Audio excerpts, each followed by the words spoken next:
आप शांतिपुर आ गए अद्वैताचार्य जी के पास। शांतिपुर के समीप ही फुलिया नामक ग्राम में एकांत में छोटी सी फूस की झोपड़ी बनाकर अहरनिश कृष्ण नाम जप रहे थे। उस समय बादशाह यवन ही था और वहां के बड़े बड़े काजी अधिकारी यवन ही थे। भारी अत्याचार उन लोगों का था, यहां तक कि उनके धर्म के विरुद्ध कोई चू नहीं बोल सकता था।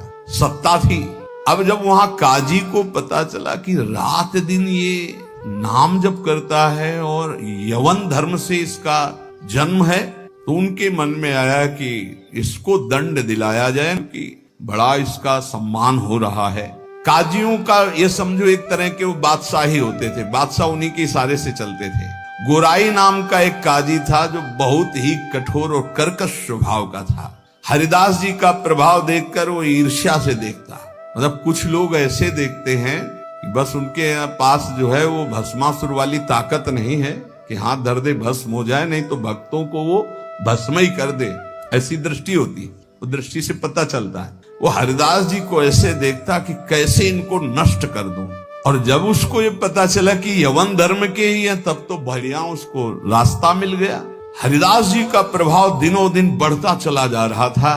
उसने विचार किया कि यवन धर्म के होकर के हिंदू धर्म का नाम ले रहे हैं, ये तो कुफ्र है, काफिर है।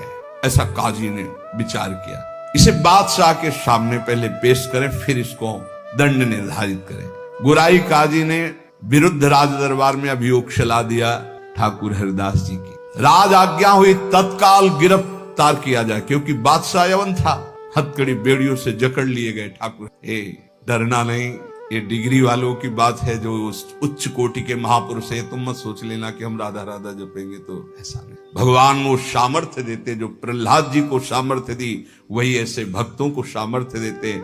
ऐसा नहीं है कि अपने सामर्थ्यहीनों को ऐसा प्रश्न कर, ऐसा नहीं, डरना नहीं कि भगवान बड़ी भारी परीक्षा लेते। हथकड़ी बेड़ियों से जकड़ लिए गए और इनको पेश किया गया निरपराध हरिदास जी को अपराधी की तरह। बादशाह ने देखा 9 युवक तेज से प्रभावित, मानो पूरा सभा आश्चर्यचकित और आलोकित हो गई हो, प्रभावित हो गए।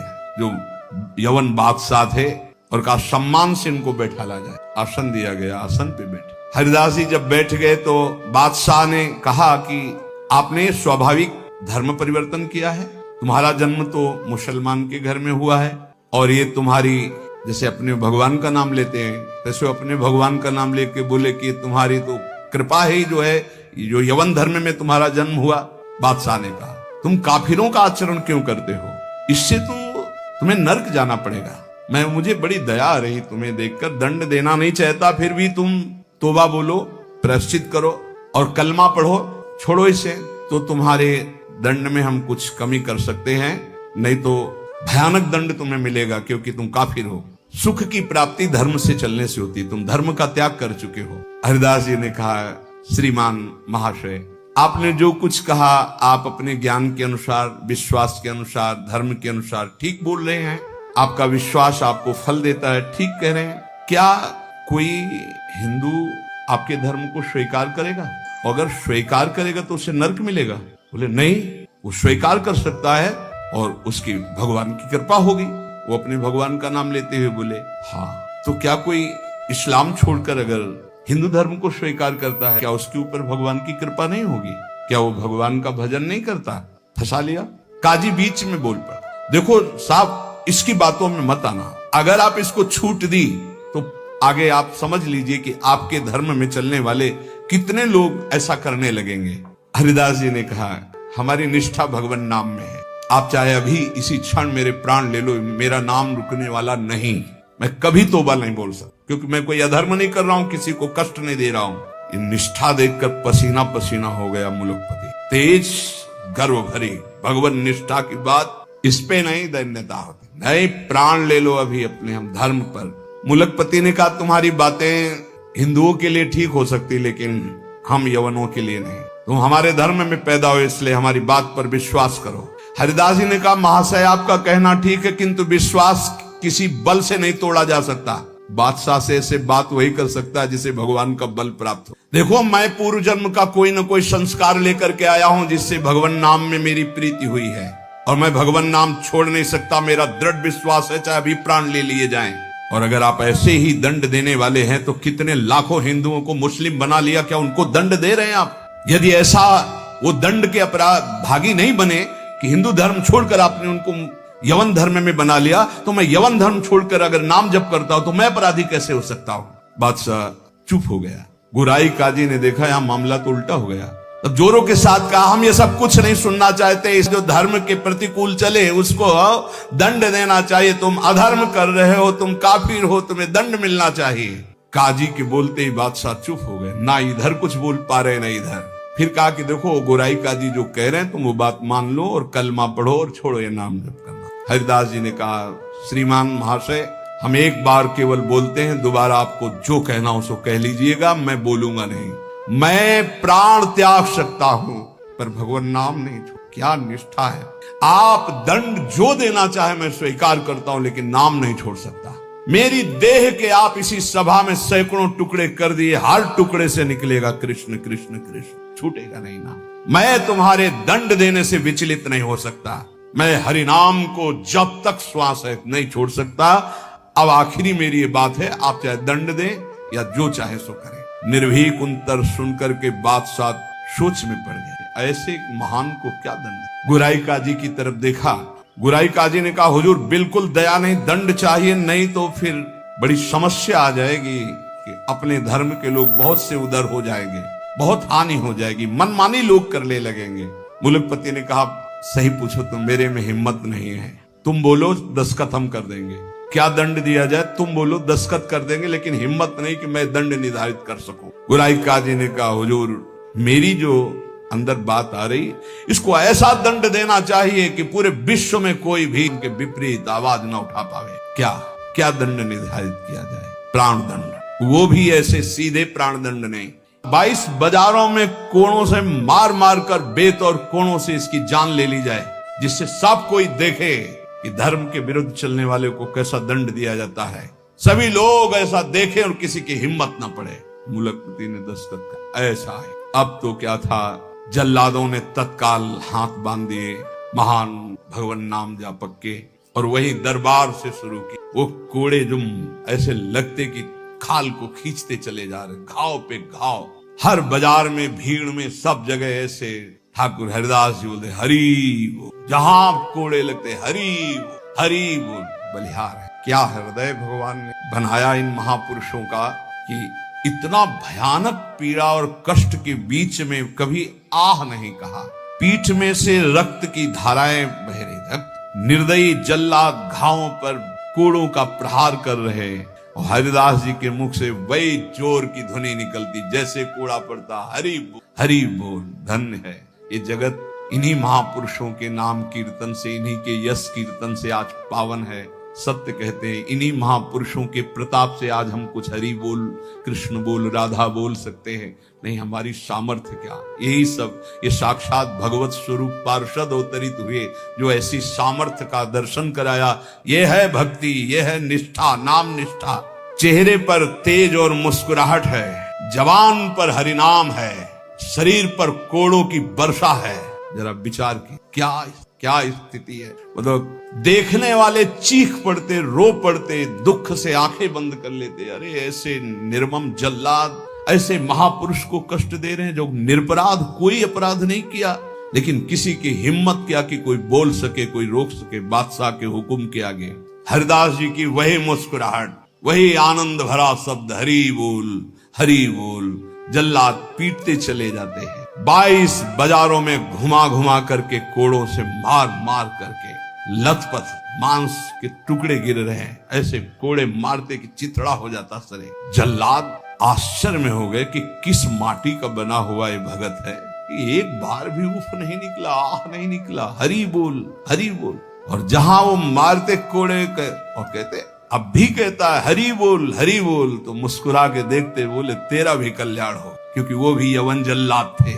वो गुस्सा में बोलते, अब भी कहता है हरि बोल, हरि बोल, तो कहते तेरा भी कल्याण हो गया, क्योंकि तू भी 2 बार तो हरि हरि बोला, तेरा भी कल्याण हो। ऐसे कोड़े चल रहे थे कि 10-5 कोड़ों में ही मृत्यु हो जाए आदमी की। पीठ पर असंख्यों कोड़े, नाम बराबर उच्चारण हो रहा है, कोई मुखारविंद में वेदना नहीं, कोई दर्द की वेदना नहीं। हरिदास जी बीच बीच में भगवान से प्रार्थना करते जा रहे हैं, प्रभु किसी का दोष नहीं, नाथ किसी को दंड, न इन जल्लादों, न काजी को, न बादशाह को। प्रभु मेरी प्रार्थना है, किसी को दंड, प्रभु से बात कर रहे हैं। जो दंड दे रहे हैं उनके लिए वो उसी समय भगवान से प्रार्थना कर रहे हैं कि इनको किसी को कष्ट, क्योंकि पता है प्रभु ये सब भूले हुए लोग हैं, इनके अपराध को आप कभी मानना ही नहीं कि अपराध। कैसे कृपालु भक्त, जिनके ऊपर प्रहार हो रहा है वो प्रभु से प्रार्थना कर रहे हैं, प्रहार करने वालों को कष्ट मत देना प्रभु। ये बेचारे हैं, ये भूले हुए हैं। महात्मा हरिदास जी आखिरी में हरि बोल कहकर मूर्छित हो गए। उन जल्लादों ने देखा कि नस नाड़ी में कोई धड़कन नहीं, अब ये पधार गए। गोराई काजी ने देखा कि हाँ ये पधार गए। सहमति हुई कि अगर इसको जमीन में दफनाओगे तो उत्तम गति होगी उनके अनुसार, इसलिए इसको गंगा में फेंक दो। गोराई काजी ने कहा अगर कब्र में हमारे धर्म के अनुसार तो फिर इसे बहिष्ठ स्वर्ग की प्राप्ति होगी, वो मैं होने नहीं दूंगा, इसलिए इसको गंगा में फेंक दो। फेंक दिए। जे ही पतित पावनी भागीरथी का स्पर्श हुआ, मुख में गंगा जल गया तो जैसे अमृत गया हो। और तो गंगा के प्रवाह में गंगा जी गोद में लेके जा रही, डुबो नहीं रही। अब उनको चेतना आई कृष्ण, गंगा जी धीरे धीरे उनको अपनी लहरों से, गंगा जल के स्पर्श से सारी जो वेदनाएं थी, घाव थे, उनमें बड़ी शीतलता। हरिदास जी को चेतना हुई और बहते हुए जब किनारे लगे तो लोगों ने उनको उठाया और फुलिया के समीप उनको गोद में लेकर के ले गए, जहां उनकी पहले कुटिया थी। चारों ओर ये बात तो फैली गई थी। हरिदास जी के दर्शन के लिए भारी भीड़ इकट्ठा हुई। हरिदास जी बैठ करके कीर्तन कर, क्या देह है, क्या स्थिति है। इसलिए जैसे भगवान अनंत, उनके भक्त की महिमा अनंत। गंगा जल के स्पर्श से सारे घाव खत्म हो गए, किसी औषधि की जरूरत नहीं पड़ी। चमत्कार। जब बादशाह ने सुना कि वो जीवित है, नाम कीर्तन कर रहे हैं, तो विश्वास ही नहीं हुआ गोराई जी को कि ऐसा हो ही नहीं सकता, ऐसा बिल्कुल नहीं हो सकता, क्योंकि कुछ बचा ही नहीं था, इतनी उनकी मार मारी गई थी, ऐसा हो ही नहीं सकता। बादशाह, गोराई काजी सब देखने के लिए आए। जब ये सुना कि बादशाह सब हटाया गया, बादशाह जाग, वही तेज, वही नाम, वही स्वस्थ शरीर। तब उन्होंने गोराई काजी की तरफ देखा और कहा भारी अपराध, ये कोई साधारण नहीं हो सकते, ऐसा दंड पाने के बाद तो कोई जीवित ही नहीं रह सकता। साष्टांग दंडवत ठाकुर हरिदास जी की बादशाह ने की और कहा मुझे क्षमा करो, वैसे मैं दंड देना नहीं चाहता था, लेकिन ये गोराई काजी ने, उन्होंने कहा श्रीमान अब भी आपसे प्रार्थना करता हूँ, आपका इसमें कोई दोष, ये कोई हमारा पूर्व का हिसाब था जो पूरा हो गया, आप प्रसन्न रहिए। उनका मैं आपकी सेवा करना चाहता हूँ, आप आज्ञा कीजिए। ठाकुर हरिदास से कहा बादशाह ने, उनका बस एक सेवा कर दी, अब कभी आना मत और हमारे नाम कीर्तन में कभी विघ्न मत डालना। उनका आज के बाद कभी कोई आपको विघ्न नहीं डालेगा, और आप अगर ऐसा कहते तो मैं कभी आपके सामने। काजी को फटकारा और लेकर चले। हरिदास जी ने विनम्रता से कहा सुनते जाइए, आप कभी क्षोभ मत करना, इसमें कोई अपराध नहीं है। देखो मनुष्य शरीर में दुख सुख का विधान होता है, हर जीव को अपने कर्म भोगने होते हैं। निमित्त किसी को कर्म बना दे, आपको निमित्त बना दिया, ये तो मेरा ही कर्म था जिसको मैंने भोगा। ऐसे कोई कर्म पूर्व जन्म में किए होंगे जिनका फल मुझे भोगने को मिला, आप कभी क्षोभ मत कीजिएगा। हरिदास जी की ऐसी बात सुनकर फिर बादशाह लौट पड़ा, चरणों में पुनः प्रणाम किया। जितने भी वैष्णव ये सब आकर के बड़ा दुख प्रकट किए हरिदास जी के पास। क्या भगवान, कहाँ भगवान, आपके ऊपर कोड़े चल रहे थे, कहाँ भगवान थे, क्यों नहीं बचाए। हरिदास जी ने कहा आप लोग नहीं जानते, आप तो शास्त्र के मर्म को जानने वाले हैं, लेकिन भगवान की कृपा को जानते हैं। मुझे जो दंड मिला उसका कारण है मैंने भगवान नाम की अवहेलना सुनी राज दरबार में, जीवित रहा, इसलिए मुझे दंड मिलना जरूरी था। और दूसरी बात, जिस समय मेरे ऊपर कोड़े चल रहे थे तुम्हें दिखाई नहीं दे रहा था, हरि ऐसे की एक भी कोड़ा मेरे ऊपर नहीं लगा। जैसे प्रहलाद जी से पूछते थे उनके मित्र कि तुम्हारे ऊपर हाथियों से कुछ लाया गया, ये तो कहते थे मेरे हरि मुझे ऐसे गोद में लिए, एक भी कष्ट मेरे को नहीं हुआ। ठाकुर हरिदास जी कह रहे तुम्हें नहीं दिखाई दिया, तुम कोस रहे हो प्रभु को। जिस समय कोड़े चल रहे थे हरि ऐसे शास्त्र बाहुओं से मुझे ढके हुए थे, वो कोड़े हरि के ऊपर चल रहे थे, मेरे ऊपर नहीं। वो हरि वार ले रहे थे, मेरे ऊपर नहीं। तभी वो जोर से बोलते थे हरि बोल। क्योंकि हरि पास में। ये भक्त जानता है, बहरी क्या जाने। मुझे तो तनिक भी दुख नहीं हुआ, ना क्लेश हुआ। बस आप सब भक्तों से यही कहते हैं, ठाकुर हरिदास जी कह रहे हैं, आप अविश्वास मत कीजिए प्रभु पर। उनके नाम में अपार सामर्थ्य। मुझे जो सुख मिला है वो तुम्हें कैसे बताऊं। जिस समय नाम चल रहा था और कोड़े चल रहे थे, उस समय मेरे को भगवान ऐसे घेरे हुए थे, तुम्हें कैसे बताऊं। शरीर को इतना भी क्लेश नहीं था, ये भक्त ही जानते। ऐसे उत्तर सुनकर समस्त वैष्णवों को हृदय में संतोष हुआ। नहीं तो एक क्लेश था, कहां है वो भगवान जिनका हम नाम लेते हैं और ऐसे महान भक्त की खाल खींची जा रही है, और वो उस समय कहां है वो जो कहते हैं करो सदा तिनके रखवारी, कहां है। तब ठाकुर हरिदास जी आया। जैसे प्रहलाद जी को सैकड़ों बार भयानक पीड़ाएं दी गई, पर्वत के नीचे दबाया गया, सर्पों के विष से पिलाया गया, डसवाया गया, गैस में बंद किया, क्या क्या कष्ट नहीं, कुछ भी कष्ट प्रहलाद जी को नहीं होता था। हरिदास जी महाराज का स्वस्थ शरीर वहीं फुलिया ग्राम में रहकर निरंतर भगवान नाम उपासक। जीवन का सबसे बड़ा फल है नाम में प्रीति। किसी भी प्रलोभन से लुभायमान होकर नाम मत छोड़ो, किसी भी भय से भयभीत होकर नाम मत छोड़ो, तो तुम्हें दिखाई देगा जैसे ठाकुर हरिदास को दिखाई दिया कि प्रभु हजार बाहुओं से ऐसे, तो एक भी कोड़ा ठाकुर हरिदास जी को दुख नहीं पहुंचा सका। कर तुम अकर तुम मन था, कर तुम श्री भगवान। इसलिए भगवत विधान से प्रारब्धानुसार दुख आवे तो हंसते हंसते उसे भोगो। राधा राधा राधा राधा राधा। कभी अविश्वास मत करो कि भगवान कहां, जो हमारे दुख की निवृत्ति नहीं कर रहे। नाम जब करोगे तो अपने आप ऐसा ज्ञान हो जाएगा, अपने आप ऐसी स्थिति आ जाएगी, हर दुख सहने की स्थिति आ जाएगी, हर सुख सहने की स्थिति आ जाएगी। सुख सहन घमंड नहीं, हर्ष नहीं, दुख सहन शोक नहीं, व्याकुलता नहीं, अंदर ही अंदर एक परमानंद की अनुभूति नाम से होती है। अभी वो स्फुरित नहीं हुआ, इसलिए मन विषयों में भाग रहा है। जिस दिन हृदय में परमानंद स्फुरित होगा, आप मन दौड़ाना भी चाहेंगे तो नहीं हटा पाएंगे प्रभु के नाम से मन। ऐसा जैसे हृदय शुष्क है तो काम के लिए, भोगों के लिए, वासनाओं के लिए हमारा मन रोकने पे भी नहीं रुकता, भागता है। और जिस दिन निज सुख मिलेगा, भगवदानंद मिलेगा नाम जप से, उस दिन आपके सामने भोग सुखद होंगे संसारिक, और आपको भोगने की इच्छा नहीं होगी, और आपको भोग के लिए प्रेरित किया जाए तो भी आपके मन में घृणा ही होगी, इच्छा ही नहीं होगी। वो निज सुख है। वो जिस समय स्फुरित होता है तब वो त्रिभुवन विजेता हो जाता है। कोई भी लोकांतर का भोग उसे प्राप्त नहीं कर पाता, और वो सुख नाम से मिलता। नाम जपते जपते परमानंद का अनुभव होता है। दसों दिशाएं आनंदमयी हो जाती हैं। भाव कुभाव अनख आलसहु, नाम जपत मंगल दिशि दसहु। इसलिए भाव बने ना बने, श्रद्धा बने ना बने, नाम शुरू करो। ऐसे पकड़ो कि नाम ना छूटे, चाहे प्राण छूट जाए तो जन्म जन्म की बिगड़ी बन जाएगी। भगवान का सानिध्य तुम्हें अनुभव होने लगेगा कि भगवान तुम्हें कितना दुलार कर रहे हैं, प्रिया जो आपको कितना दुलार कर रहे हैं। इसलिए हठ पूर्वक नाम में प्रीति करो, नाम जपने का अभ्यास करो। इसी से सब हो जाएगा। ज्ञान, वैराग्य, भक्ति, प्रेम, योग, जो चाहोगे सब प्राप्त हो जाएगा। शेष चर्चा आगे। श्री राधा वल्लभ।